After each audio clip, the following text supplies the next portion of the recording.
have one in the books, and it's always good to get the first one, out of the way with a win. We did some good things in the game, had some unselfish plays in the game, and there were some positives. I didn't think, from our staff's perspective, we had a real good feel defensively on what we were doing out there. Just wasn't as happy, regardless of the score, with our defense and what we're trying to do. So hopefully there's a lot to learn from this. Friday will be a much different opponent with a different style, and it'll be a hard game. And for our guys to realize, especially our young guys, it comes quick. You got to be ready to go tomorrow and take in the information, go to work, and just try to find a way to get a little bit better. But I think we can play a lot better defensively. All right. First question. Wait for the microphone. Yep.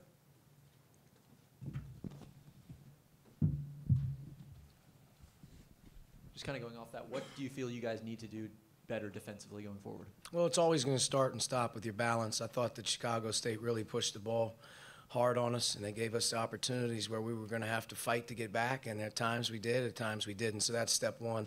Our on-ball defense, our pressure on the ball wasn't where it has to get to. And just in general, defending off of the ball with a lot of screening actions. You saw a lot of just communication breakdowns, and then you saw some guys really, to be honest with you, just fade into the screens and die.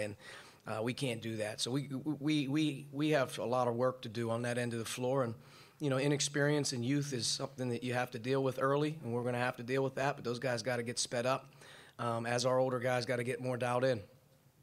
Speaking to your youth with Romeo's debut, what were you pleased with, and what would you like to see him improve upon? I thought our overall team did a nice job in transition of advancing the ball early, using the pass as a strike, almost a strike. And Romeo is the beneficiary, I thought, of some really, really good advanced passes across the floor, up the floor.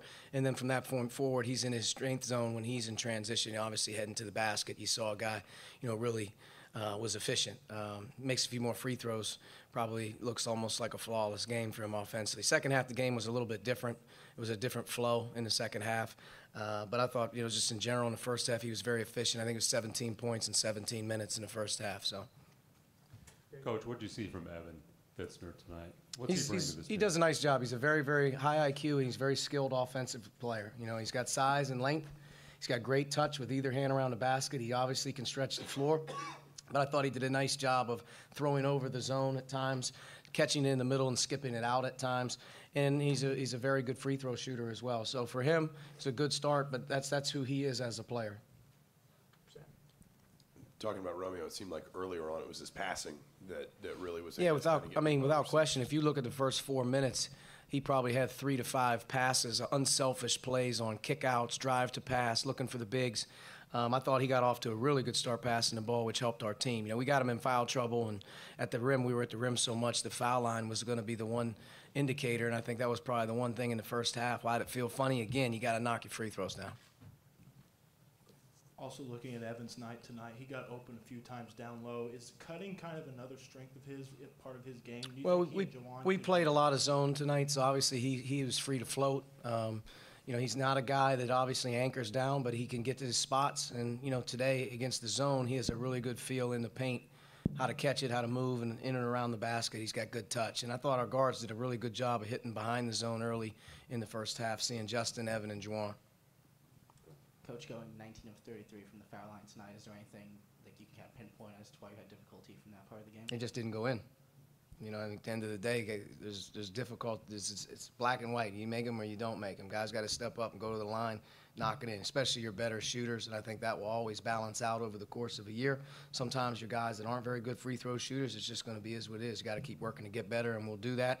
But we're going to get fouled. That's our aspiration as a team, is to be a team that continually attacks the paint and the rim, and to get fouled is something that we really, really want to get, our guys focused in on attacking. And when you get there, though, you got to take advantage of it.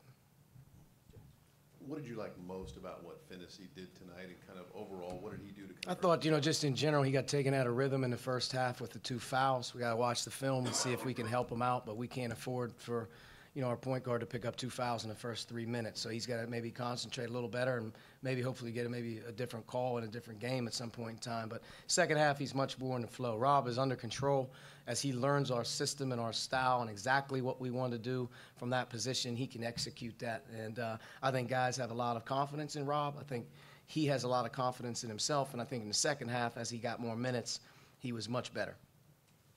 A few minutes tonight when Rob and Devontae played together. What do you like about that look, and how do you see Al kind of factoring into that once he gets back healthy? Al will, I mean, if Al was healthy, he would be in the rotation just with these other guys. You know, we're having to play.